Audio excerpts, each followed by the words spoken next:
clearly distressed at the moment and obviously in a lot of pain. 15 years of age from Ine Queens in Nigeria.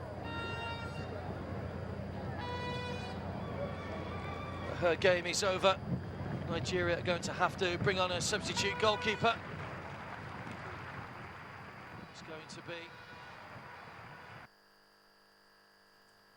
Well, maybe the injury to goalkeeper Okeke is a measure, or since that game is past now, maybe that was a measure of the amount of damage that the Spaniards did to Nigeria at the quarterfinal game of the FIFA Under-17 Women's World Cup, a game played earlier today. In case you didn't watch it, in case you've not heard about it, in case you're still wondering what the result was, you've seen it on Sports Tonight. It ended Nigeria 0, Spain 3. And Nigeria once again stumbling at the quarter-final stage of the FIFA Under-17 Women's World Cup. That's how we start the show. This Friday night is the last session of Sports Tonight for the week. Promises to be exciting, fun-filled as always. We will look at what happened to our girls. We had a lot of expectation that these girls were going to do a lot better than they've ever done. But it's an unfortunate story. It has ended for Nigeria. It has ended for Africa at the quarter-final stage of the tournament. My name is Toyin Bitoye. Cecilia Morogbe joins me on the program tonight. And of course, frontline women football journalist Ari Awurumibe also joins me on Sports Tonight this Friday. And together, we'll start off Sports Tonight by dissecting what happened to the Flamingos. Sisi, good to have you on Sports Tonight. Thank you for having me. Ari, good to have you as well on Sports Tonight. Nice to be here. Yeah, we've been waiting for this for a long time. Sisi, particularly, you felt. I remember at the beginning of the year, I said, are these guys going to be able to do what the guys did? And you said no, it wasn't going to happen. But at some point, you changed your mind. I just checked their performance, the way they were able to go down, come back from behind, and of course the friendlies that they played across Nigeria and even in Europe and all that. So with that, we felt okay. I think we have the girls that can at least, get to the finals. But it was so unfortunate that they lost to the Spanish national team side. After that game, the Spanish side played against Paraguay, 7-1. The high-scoring side, they actually saved their best performance for their last group game. Before that, they had just 2 points. We were thinking they might not qualify. But at the end of the day, against all odds, they qualified and facing Nigeria. And that was why we were desperate to avoid meeting Japan because we felt with what Spain played in their first 2 games, they were there for the picking, for Nigeria. And of course, their last game, they showed that, look, Nigerians, you have to wait for us. And they did that convincingly. I think the girls were just stronger than the Nigerian girls. When I mean not physically strong, I think tactically disciplined. And of course, they were faster on the ball.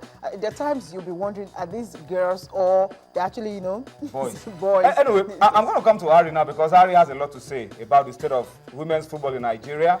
Not just the under-17 girls that have crashed out, looking at the under-20 girls that will be going to the World Cup later this year, and of course the Super Falcons that will also be going for the African Women's Championship later this year. But before I come to Harry, Harry, just hold your fire a little bit because I know there's plenty of fire in you tonight. Let's just quickly do some updates for you. Let's start by showing you the results of all the quarter-final games played at the Under-17 Women's World Cup. Yesterday, when this show was going on, Venezuela and Canada were grinding it out. It ended eventually 3-2 in favor of Venezuela. Ghana and Italy played out 2-2 at full and extra time. Unfortunately for the Africans, they lost on penalties 4-3 to Italy to kickstart what was going to be a long night for Africa. Japan beat Mexico 2-0 in another quarterfinal game just before the Nigerian game, and it was Nigeria suffering the highest margin of defeat at this stage, 0-3 to Spain in the quarterfinal. So we're down to the final 4 teams now. No Africa in this setup. Ghana were here the last time, they're not here now. No Nigeria, no Ghana, no Africa. So semifinals, Venezuela against Japan, Italy against Spain, all European semifinal there, and then you have Venezuela from South America against Japan from Asia.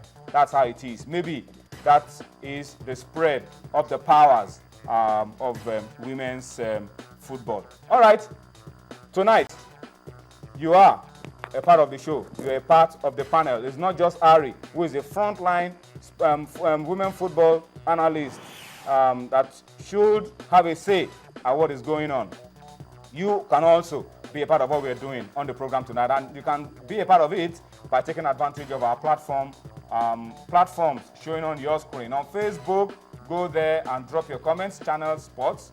I beg your pardon, Channels iPhone Sports. And of course on Twitter, we'll be able to read your comments real time on Twitter at Channels_Sports at Toyin, which is my own handle. All right, so please get busy with us, talk to us, let us know what you feel about all of the issues around women football in Nigeria. Ari, let's come to you. I know you have a lot to say. Talk about the game yesterday. What exactly would you see from what happened yesterday? Well, Toyin, I have to be sincere to you. I wasn't very, very much surprised what happened, because there's nowhere at that level we can play European or North American or South American opposition. I could Colombia. But we beat Colombia. We beat Asia. We beat China. Let me use one proverb. We beat Latin America. We beat Probably Mexico. Nigeria was just like a proverbial antelope that danced itself lame before the proper dance. That was what they did. It was just fluke. Proverbial antelope that danced itself lame before the real music started. That was exactly what happened. They got those 2 victories, and you know they were conceding goals.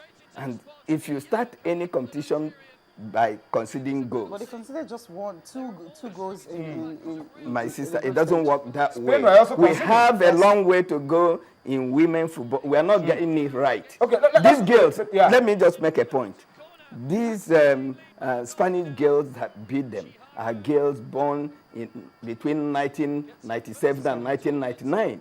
And here, Nigeria went to this competition with 7 that played 2 years ago in Azerbaijan. And unfortunately, I've taken time to look at all the 16 teams that featured there. It were only Africa, Ghana, and Nigeria that recycled their players. Not even one player from Canada, not even one player from Japan. This competition, once you have come to one, this trophy you don't is go for the second between one. Japan and Spain. And you know that the Spanish people, they have their tradition of tiki-taka. And there's no way, and they've watched our video. And this is a team that has no technical depth. Where is Balan Nkiyu coming from? He has never handled any female team in Nigeria. He has worked with Ucheria Uche. Give me a break. He has worked as assistant. That's at club level. He has handled the club with the National League. Yes. Nasarawa United. Who told you? Nasarawa United. I mean, he coached them from Division 2 when they gained promotion from the National League to the Global Premier League. I mean, he has his own pedigree as well. Okay, you're right. Men's football. But not female. I thought you said Nasarawa Amazon. I was mistaken. Nasarawa United. But you have to have this. Go to Europe, go to America. These coaches that are bringing these girls, they have tested even from under 5. You know, they start. All these girls that are playing here, they started with 5 years. 5, 7. They go, they play 3 times in a week. Monday, from age 5. when they close from school, their parents pay. They pay money for these girls to be taught how to trap ball, how to kick ball, how to chest trap, how to do certain things with football. And they watched our video, and they said, look, we know, if you from the statistics of the match, immediately we started, we had the first shot at their goal. They just looked at us and said, maybe these guys are coming up. And they waited for 7 minutes or 8 minutes. They came, and that first run at the 12, 13 minutes inside the box, and that lady was stripped. And it was clear penalty. And having scored them at that distance, they lost it. Let's look at the future of the women's game. And before I come to you, Ari, let's listen to what the captain of the team and the assistant captain, what they had to say after this game. Their reaction at the end of this game. They, apologized for crashing out. That's that goal once again that Ari was talking about. Early, the first goal that came, that penalty, turned everything around. But